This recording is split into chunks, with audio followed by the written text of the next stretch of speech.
Nos encontramos en la oficina del ingeniero Tarquino Sánchez y le vamos a hacer las siguientes preguntas. ¿Qué función realiza aquí en la facultad?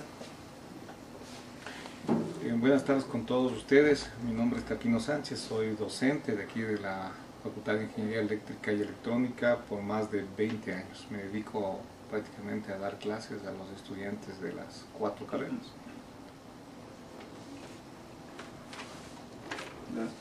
¿Por qué es importante la ingeniería electrónica? Bueno, desde el punto de vista profesional, porque es una de las carreras que el país demanda que las universidades deberían formar a los profesionales o a los futuros profesionales en las ramas técnicas, porque al analizar el aspecto socioeconómico de un país, los estudiantes o los graduados en las carreras de ingeniería eléctrica son aquellos estudiantes que van a producir en el país, a diferencia de aquellos estudiantes que tienen una formación administrativa. Por ejemplo, los estudiantes de las carreras de ingeniería eléctrica, electrónica, en control y lo que es telecomunicaciones, son estudiantes que van a trabajar en el sector productivo. Ahí radica la importancia de estas carreras, porque son aquellos estudiantes o profesionales más tarde que van a mover el sector productivo y son justamente los que van a permitir que el Ecuador, ¿no es cierto?, comience a crecer y comience a moverse, ¿no es cierto?, desde un nivel, digamos, que se encuentra ahora hasta un nivel, hasta llegar a los países desarrollados. Para la ingeniería electrónica, ¿por qué es importante la teoría electromagnética? Dentro de la formación que tienen los estudiantes de ingeniería electrónica, existen materias fundamentales. Esas materias fundamentales son principalmente la física, la matemática y también la teoría electromagnética, porque constituyen básicamente la estructura, la formación integral que debe tener un ingeniero. No concibo yo un ingeniero en electrónica, en telecomunicaciones, que no haya tomado la teoría electromagnética. La teoría electromagnética viene a ser los fundamentos desde el punto de vista de conocer los fenómenos electromagnéticos, eléctricos y magnéticos, ¿no es cierto?, que posteriormente esos fundamentos le van a permitir entender, ¿no es cierto?, lo que serían las antenas, los temas de transmisión, los temas de recepción, ¿no es cierto?, es decir, son los fundamentos de la carrera. Entonces, la importancia es como que si para usted, ¿no es cierto?, llegar a ser un profesional en la carrera que usted está siguiendo, si ese profesional no ha tomado teoría electromagnética, es como que no supiera, digan ustedes, sumar o restar para una persona común, ¿no es cierto? Entonces, la teoría electromagnética, ¿cuáles son los fundamentos? ¿No es cierto? Cargas eléctricas, cargas estáticas, lo que es corriente, lo que es campos magnéticos, flujos, es decir, los fundamentos, ¿no? Entonces, reviste importancia porque la formación necesita de esos fundamentos para poder entender las aplicaciones que van a haber luego. ¿Qué nos recomienda estudiar para tener mayores oportunidades de trabajo? Sea telecomunicaciones, control o red. Bueno, cuando uno se analiza, cuando las personas analizan, ¿no es cierto?, cuál deberían ser las profesiones que permitirían tener mayor oportunidad de trabajo en el Ecuador, lo que se debería analizar es hacia dónde va el país, ¿no es cierto? Actualmente, ¿no es cierto?, existe una gran inversión por políticas del Estado en lo que tiene que ver con la generación de energía eléctrica, ¿no es cierto? Entonces, si el Estado invierte en este momento, está invirtiendo mucho dinero en la construcción de centrales hidroeléctricas, es obvio pensar, ¿no es cierto?, que las carreras que están en la línea de energía eléctrica serían las más demandadas.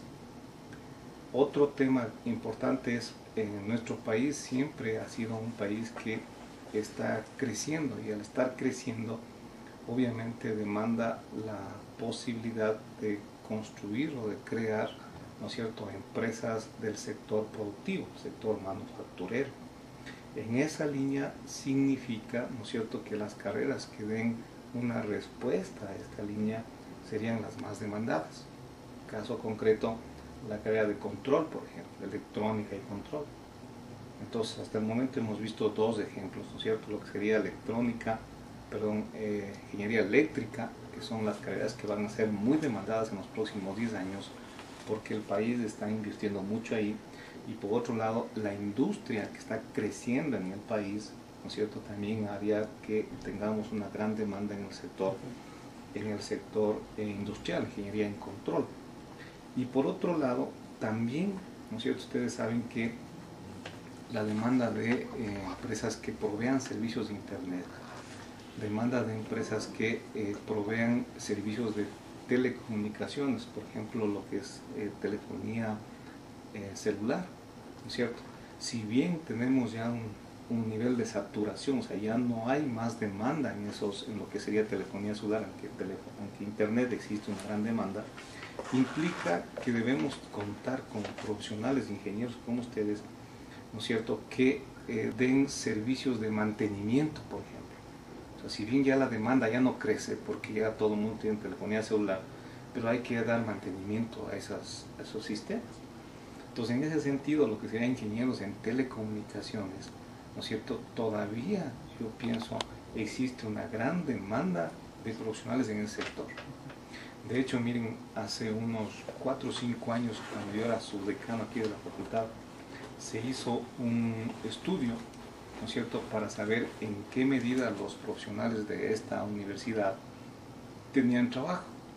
Y se descubrió, ¿no es cierto?, que el 10% de los estudiantes graduados de las carreras de electrónica, telecomunicaciones, electrónica y control, y de electrónica y redes, no tenían trabajo. El 10% estaban desocupados y el 90% tenían trabajo.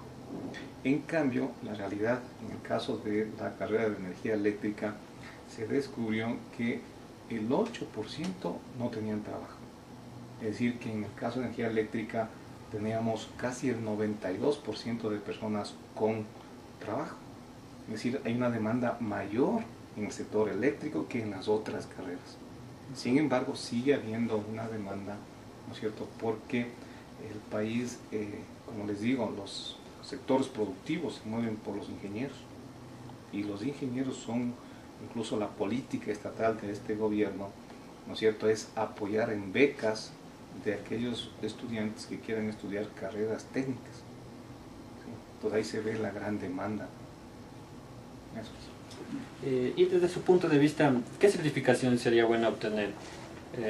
Como ejemplo Cisco, Linux, ¿cuál sería la más apropiada de seguir o obtener en el caso de la ingeniería electrónica?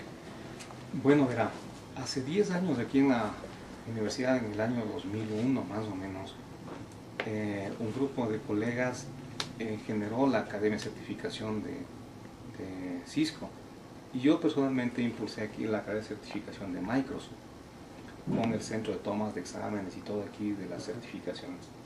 Nos dimos cuenta que estas certificaciones generaban un valor agregado muy importante a los estudiantes.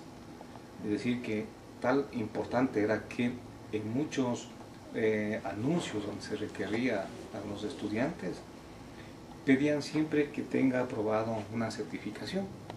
Era como el punto de decisión entre dos personas que iban a optar por ese puesto. Yo escogía a aquella persona que tenía una certificación. Ese era el peso que se tenía.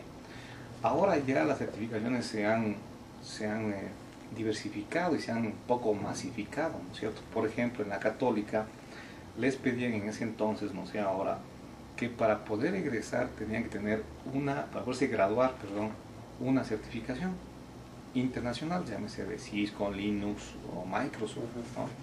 Entonces, si usted me dice, mire, ¿cuál de ellas es la más importante? Yo le puedo decir cualquiera. ¿no es cierto? Obviamente va a depender de cuál es su afinidad personal. Dice, miren, a mí me gusta más el tema de las redes, entonces obviamente tome Cisco, ¿no es cierto? A mí me gusta más el tema de desarrollo, tome Linux o tome Microsoft, ¿no es cierto? Pero siempre es bueno tomar cualquiera, porque eso le va a dar a usted un valor adicional que le va a permitir destacarse del resto, ¿no es cierto? Si tengo 5 personas que van a ser contratadas, yo probablemente haría eso, contrataría a aquella persona que tenga una certificación. Si es que yo busco en redes, que tengan redes. Si yo soy en desarrollo, busco de Microsoft o busco del tema de software libre, ¿no? En definitiva, ese tipo de certificaciones, fíjense ustedes que no es exclusiva de los ingenieros, porque las certificaciones son para cualquier persona. Es decir, que un estudiante de colegio también puede sacar una certificación. Entonces, si es que eso existe ahora, yo recuerdo hace 4 o 5 años cuando administraba las academias, teníamos estudiantes de colegio.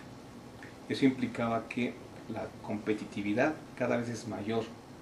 Es decir, que ahora no es suficiente que se saque una certificación, sino que saque 2, 3, 4, ¿sí? Más su título de ingeniería, que le da la posibilidad de tener una formación académica, porque las certificaciones no son académicos, ¿verdad? Entonces, cualquiera es un poco la respuesta, ¿no? Con eso sería todo.